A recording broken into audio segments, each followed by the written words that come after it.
modifié. Merci. Et je demande au nouveau président de se joindre à moi ici, à la table de la présidence.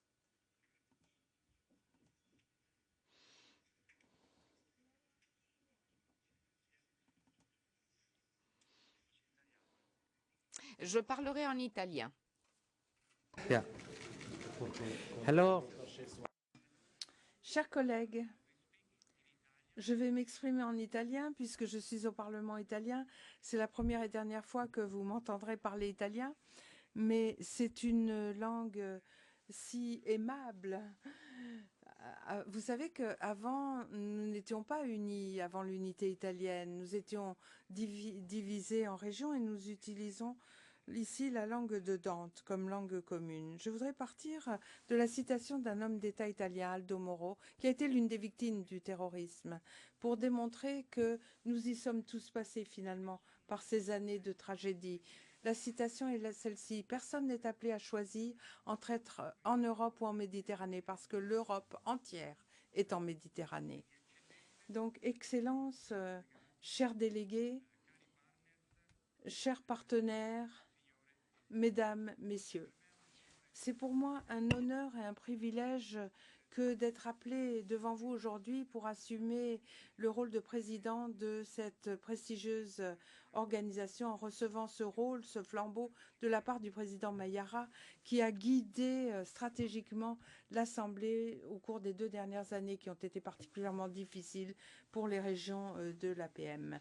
Je souhaite remercier la délégation italienne qui m'a soutenue à l'unanimité pour ma candidature à la présidence de l'APM, appuyée également par les présidents des 2 branches du Parlement italien, le sénateur La Russa et l'onorevole Fontana.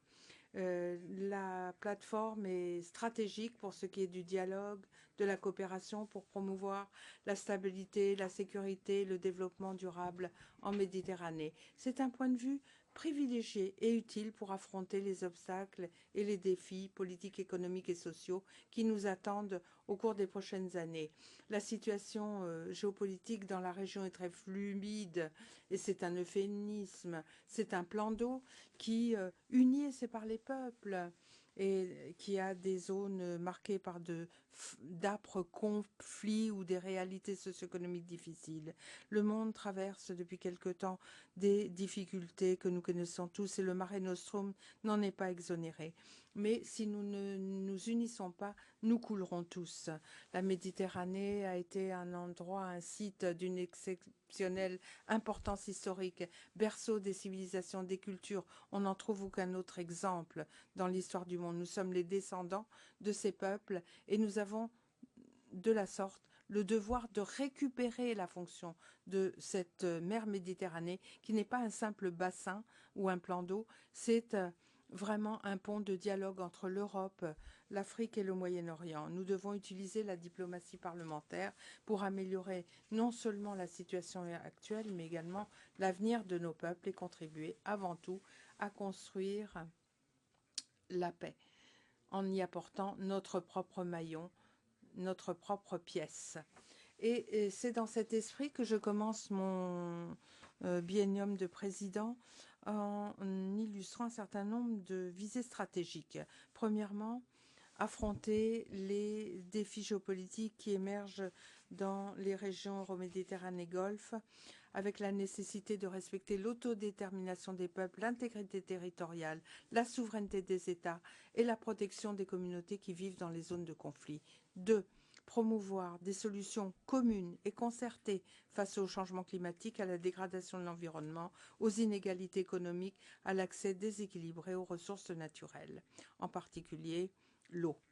3.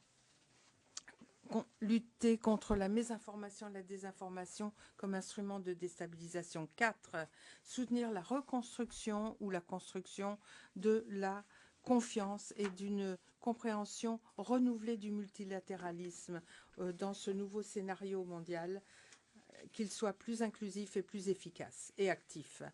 Avec les parlements intéressés, comme nous l'avons déjà dit, j'aimerais travailler à la constitution d'un forum des jeunes de la Méditerranée et du Golfe. Car nous pouvons toujours continuer à penser à notre génération, mais si nous ne créons pas des emplois, du bonheur, de la prospérité, de la paix et de la cohabitation pacifique pour les générations futures, alors tout ce que nous aurons dit ici ne fera que sanctionner les erreurs passées. Je soutiens pleinement l'organisation de Trustpad du Reputation Summit avec l'organisation du dialogue méditerranéen 2025 au ministère des Affaires étrangères italienne et à l'ISPI, comme suivi de la participation de la contribution de l'APM au sommet des Nations Unies sur le futur.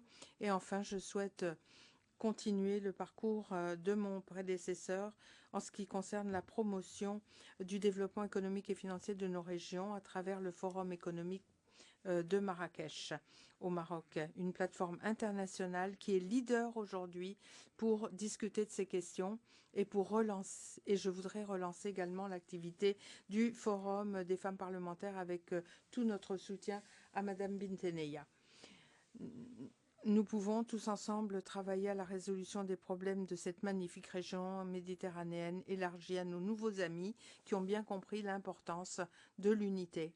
Car travailler dans l'unité, c'est un gage de paix et de prospérité. J'aimerais citer un écrivain, Alexandre Dumas, dans le Comte de Monte Cristo, qui définissait la Méditerranée comme un grand lac. Et nous nous trouvons tous autour de ce grand lac. Merci.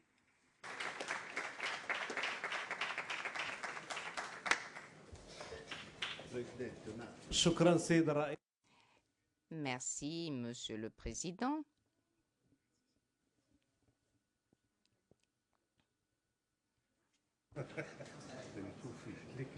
Je remets les clés au Président et le drapeau.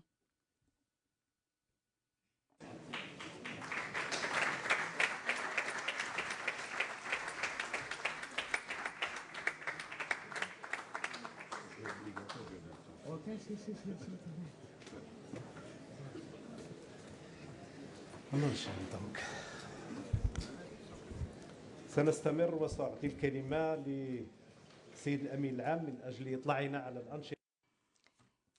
Je donne maintenant la parole au secrétaire général qui nous parlera du rapport financier de l'APM.